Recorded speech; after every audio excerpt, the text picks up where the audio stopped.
kamusta po kayo? Ako po si Fen sa aming Bakuran Vlogs.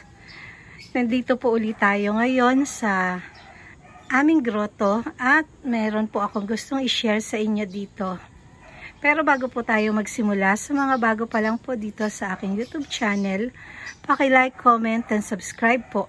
At huwag niyo pong kakalimutan na i-click ang notification bell para po ma-notify po kayo kapag meron po tayong bagong upload. Ito na nga po yung gusto kong i-share sa inyo ngayon, itong mga bulaklak ng Dendrobium orchids na nandito sa harapan na aming grotto. Ito naman po yung gusto ko talaga na magkaroon dito sa harapan ng grotto na laging merong fresh na bulaklak dito si Mama Mary. Kaya start ko po na ipakita sa inyo itong aking Dendrobium orchids na white. Ito yung mga unang-una ko na Dendrobium orchids na kinain ng suso doon sa harapan ng bahay namin. Tapos, inilipat ko nga po dito sa puno ng bayabas. Kinapit ko dito. Kaya ngayon, ang lalaki na ng mga cane nila at mahahaba. Tingnan nyo dito sa isang cane. 3 yung naging spike niya. Ayan o, tapos ang hahaba. Tapos dito sa isa, 2. Pero hindi pa bumubuka yung bulaklak nito. Tapos dito sa isa pang cane, 2 rin. Nauna tong isa, tapos merong sumusulpot pa na isa.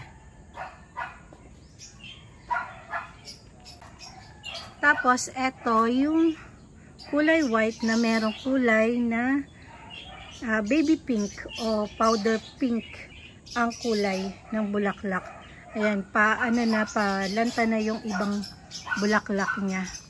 Tapos, ito yung talagang gusto kong ipakita sa inyo. Tingnan nyo, oh, ang ganda. Pinakita ko na to sa inyo dati. Nung hindi pa nagbubukahan yung mga bulaklak nito. Pero yung unang pinakita ko sa inyo, nung nabali yung pinaka spike niya dito dahil sa ulan. Ayan o, konti na lang yung natira na bulaklak. Pero bali na siya. Tapos ito, tinalian ko. At yan o, ang ganda. Ito, ang ID nito ay si Salaya Twist. Yan po, ito yung nabali nung nakaraang nag-uulan. Ito po ay si Salaya Twist. Ang bulaklak niya ay eto. Ayan o, yung kulot. Ang hahaba ng spike ng mga kulot. Kaya po, mas gusto kong alagaan yung mga kulot. Tingnan mo, ito si Salaya Twist. Ito naman po si Indonesia Raya Blue. Yan. Para silang iisa lang. Pero magkaiba po sila. Tingnan nyo o. Itong si Salaya Twist, maninipis yung pinaka-petals niya, tapos naka-curl kulot. Tapos, ito naman si Indonesia Raya Blue. Yan, meron siyang violet dito sa pinaka-lips niya at nakakulot din yung mga petals niya. Mahaba ring magbigay ng spike. Ayan o. Yung tinalian ko dito ng plastic straw para hindi mabali kagaya nito kapag bumibigat at kapag naulan. Tapos eto, hindi ko alam yung ID, pero sa mga nanonood ngayon at nakakaalam ng ID nito, please comment down below po. Pakisabi yung white and purple. Ito yung kulay white, tapos may purple sa mga petals niya. Yan. Tapos green yung nasa gitna. At dito sa lips niya, mas matingkad yung kulay ng pagka-purple. Tapos, ito yung pinakamaganda at pinakamaraming spike dito sa harapan ng grotto. Itong Dendrobium na to. Nung una, tinatanong ko kung ano yung ID nito. Ito pala ay si Indonesia Raya Red. Yan, kulot din siya. Kung hindi nyo pagtatabihin si Indonesia Raya Blue, ayan no, para lang silang magkamuka. Kaya lang, mas light yung color nito kesa dito kay Indonesia Raya Red. Ayan o, ang ganda. Bale, nagkaroon po siya ng, sa isang puno, nagkaroon po siya ng 7 spike. Dito sa isang cane, merong 4 na spike. At dito sa isa, 3 naman yung binigay niya na spike. Kaya ang ganda. Tingnan nyo oh. Ang lagu-lago. Kaya mas masarap pala na alagaan itong mga Dendrobium orchids na kulot. Ayan, ang ganda. Tapos, ito naman, si Three Lips, may bagong bulaklak. Ngayon, parang 6 na piraso lang yung binigay niya na buds. Pero katatapos lang nga niya na magbulaklak. Pero ngayon, ayan, meron na namang bulaklak. Si Three Lips. Kaya lang, yan na naman ang mga ibon. Tinutukan na naman itong aking mga buds ng bulaklak ng orchids. Tapos, eto, si Morning Sunshine, na dadalawa na ang bulaklak. 2 na lang yung natitirang bulaklak nitong si Morning Sunshine. Tapos, eto namang si Liberty, may ano siya, may spike na bago. Kaya lang tingnan niyo yung spike niya oh. Nagkaroon ng ugat yung spike niya. Kaya ito magkakaroon din to ng panibagong keikis dito sa katabi. At may bagong keikis na lumabas dito sa gilid.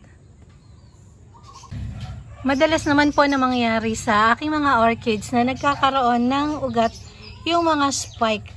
Lalo na po kapag malalaki yung lumabas na puno ng spike. Ganyan po, nakakala mo ay isang keikis, yun pala ay spike. Ayan o. Kaya lang, ilang buds lang yung binigay niya ngayon. Pero, nung nakaraan na pinakita ko sa inyo, ayan, ito yung haba ng spike nitong si Liberty. Kaya, sa susunod, i-update ko naman kayo kapag bumuka na itong si Liberty at yung mga ibang bulaklak ng aking mga orchids dito. Tapos, i-update ko rin kayo sa mga cane na nilagay ko dito na wala ng dahon. Ayan o. Mga cane lang po yan na walang dahon. Ngayon, nagkaroon na ng keikis. Ngayon, may panibagong keikis na naman dito. At, eto, lumalaki na, hindi ko pa rin naasikaso. Itong 8 keikis. Tapos, eto pa ang isa. Cane lang din ng sinukso ko dito. Ayan, 2 na yung spike na lumalabas sa kanya. At, ang mga ugat niya, ayan o, nakakapit na sa puno. Eto pa yung isa. Yan. 2 keikis na yung nilalabas niya at maganda na yung kapit ng ugat niya. Tapos, meron pa dito, mga sinukso ko lang. Yan o. Mga sinukso ko lang to. Ngayon, yan, kumakapit na yung ugat nila dyan. Eto, wala pang lumalabas. Ayan. I-update ko kayo dito kapag may lumabas na keikis. Yan, ang daming lumalabas na keikis. Tapos, ito nga pala nakakalimutan ko na ipakita sa inyo. Ito po ay King Dragon na Dendrobium orchids na si Toms. Ayan o, ang laki ng bulaklak niya. Tingnan nyo o. Ayan o, sa kamay ko. Ang laki. Hindi ordinary yung laki ng bulaklak nitong si Toms. Meron na po na 2 na lanta. Yan, tapos etong si Salaya Twist, meron na namang bagong spike. Yan o. Tapos ang tagal din pala ng bulaklak nitong si Betty Rose. Ito, Betty Rose Red. Kaya lang, palanta na din.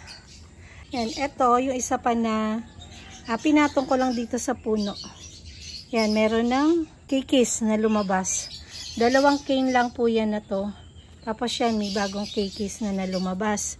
At ito, sinuksok ko lang dito sa straw.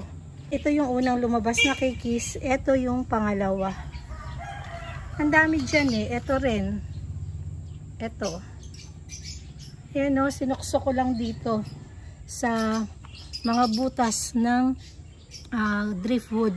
Ngayon, ayan o, nagkakaroon na. Kahit na mainit dito, mas gusto pa pala ng mga cane, sa init mo sila ilagay, mas mabilis lumaki yung mga lumalabas niya na kikis. Ayan o, tingnan nyo, ang ganda ng ugat. Tapos ito, yan, ngayon pa lang siya gumaganda. Ito yung hinarvest ko noon na isang kikis. Yan, sinukso ko lang din dito. Bale, kaya hindi siya gumanda agad. Nakita ko, nalaglag doon sa pinaka driftwood na pinaglalagyan ko. Tapos, ito pa yung isa, oh, yung mga cane na sinusukso ko lang dito. Ayan, may mga bagong kikis na lumalabas. Yung side naman na to ang ipakikita ko sa inyo. Ang ganda, oh, tingnan nyo. Kanina, nandun tayo sa kabila. Ngayon, dito naman tayo. Kasi dito nakaharap yung pagkakabuka nitong bulaklak nitong Indonesia Raya Red. Ayan. Tingnan nyo, ang ganda, oh. Isa pang pagpapakita ko sa inyo ng malapitan para makita nyo ng mas malapit at mas maganda. Ayan, meron pang mga hindi nag-open na buds. Pero tingnan nyo, ang kapal, ang ganda.